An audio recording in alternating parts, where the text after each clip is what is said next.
बहुत बहुत नमस्कार दोस्तों। आप सभी का स्वागत है हमारे ऑनलाइन प्लेटफार्म हिंदी एकेडमी पर। और आज हम लोग मुंशी प्रेमचंद्र के प्रमुख उपन्यास व उनका क्रम जो है वो ट्रिक से याद करने का प्रयास करेंगे। तो बहुत शानदार ट्रिक मैं आपके बीच में लेकर के आया हूँ। और ख़ास करके नेट जीआरएफ की परीक्षाओं में और टीजीटी पीजीटी में भी अब परिवर्तन होने के बाद प्रश्न पत्र के इस तरीके के प्रश्न पूछ लिए जा रहे हैं कि अब सीधा सीधा प्रश्न परीक्षाओं में नहीं आ रहा है कि पूछ लिया कि देवस्थान रहस्य या प्रेमा या सेवा सदन या निर्मला गोदान इनमें से कौन सी रचना मुंशी प्रेमचंद्र की नहीं है, या इनमें से कौन सी रचना मुंशी प्रेमचंद्र की है। एक ऑप्शन दे दिया और उसमें 4 ऑप्शन भिन्न हैं, तो आपने एक विकल्प सही चयन कर लिया। अब प्रायः इस तरीके के प्रश्न पूछ रहा है कि जैसे उसमें पूछ दिया इस तरीके से कि देवस्थान, प्रेमा, सेवा सदन और वरदान इनको क्रम से लगाइए। या इस तरीके से दे दिया कि इधर आपका देवस्थान, प्रेमा और सेवा सदन, वरदान दे दिया और इधर इनके सन दे दिए कि कब जो है इनकी रचना हुई थी, कब ये प्रकाशित हुए थे। तो 4 ऑप्शन इधर दे दिए, 4 ऑप्शन उसके बाद मिलान करने के लिए दे दिया। तो इस तरीके से यदि पूछ लेता है तो हमको प्रायः रचनाओं को तो याद करने में दिक्कत कम होती है, लेकिन रचनाओं को क्रम से याद करके उनके सन को भी याद करने में प्रायः बड़ी कठिनाइयों का सामना करना पड़ता है। तो उसको थोड़ा आसान बनाने के लिए हम लोग ट्रिक का प्रयोग करते हैं कि जहाँ जहाँ आवश्यक है, चूँकि मुंशी प्रेमचंद बड़े आवश्यक हिंदी साहित्य में लेखक हैं, रचनाकार, उपन्यासकार हैं, तो इनकी रचनाएं प्रायः पूछ ली जाती हैं परीक्षाओं में। तो हम लोग मुंशी प्रेमचंद्र की उपन्यासों का जो क्रम है उसको आसानी से इस सूत्र के माध्यम से याद कर लेंगे।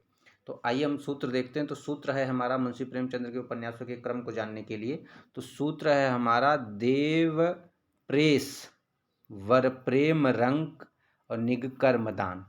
तो सूत्र है हमारा देव प्रेस वर प्रेम रंक निग कर्मदान। और आइए सूत्र की व्याख्या देख लेते हैं।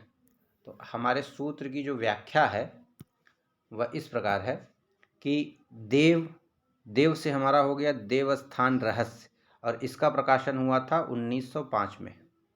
ठीक, आइए थोड़ा सा इसके विषय में मैं आपको बताते भी चलूँ कि इसका मुख्य विषय वस्तु क्या है।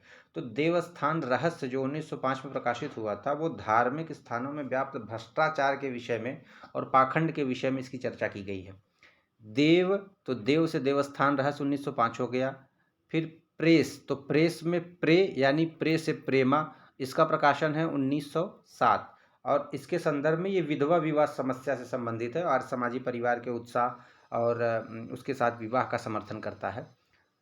फिर अगला है हमारा स यानी सेवा सदन 1918। सेवा सदन जो है इसमें वेश्यावृत्ति की समस्याओं पर गंभीर विचार किया है मुंशी प्रेमचंद्र जी ने। फिर वर से वरदान 1921। वरदान जो है वो प्रेम विवाह की समस्या का चित्रण इसमें किया गया है। प्रेम, प्रेम से प्रेमाश्रम 1922। प्रेमाश्रम 1922 उपन्यास में ये ब्रिटिश शासन के अंतर्गत जमींदारों और किसानों के बीच के संबंध को बताया गया है।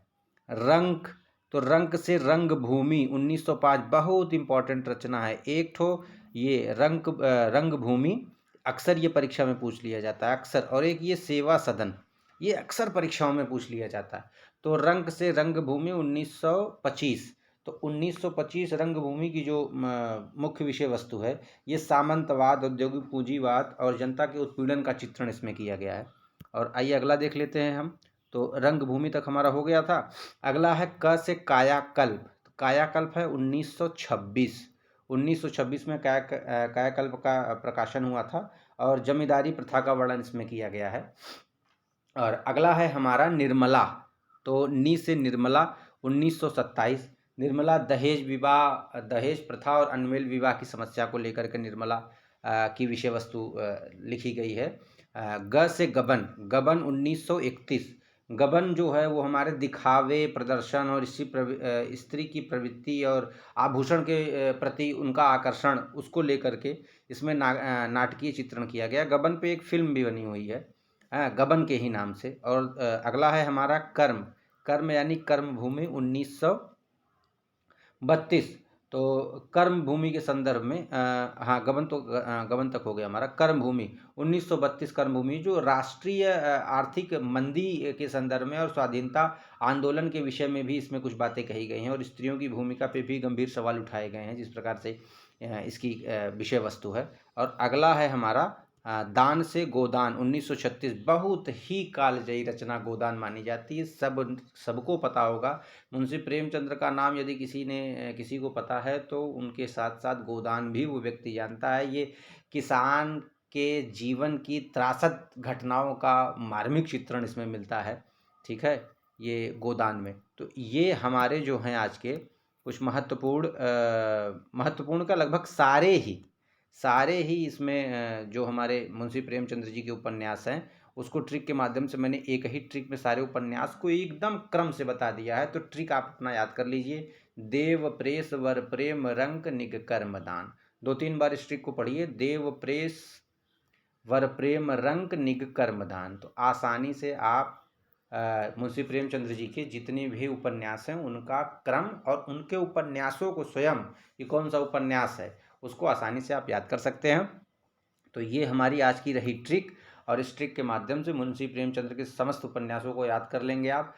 अगले वीडियो में किसी ऐसे ही महत्वपूर्ण लेखक, रचनाकार, साहित्यकार की बहुत महत्वपूर्ण रचनाओं का क्रम ट्रिक से याद करने का हम लोग प्रयास करेंगे। तो आज के वीडियो में बस इतना ही। और आप हमारे चैनल को लाइक करिए, सब्सक्राइब करिए, ज़्यादा से ज़्यादा शेयर करिए और लगातार निरंतर पढ़ते रहिए हमारे चैनल के माध्यम से, और हमारे चैनल को थोड़ा सा बढ़ाते रहिए आप लोग। तो अंत में बहुत बहुत धन्यवाद आप लोगों का।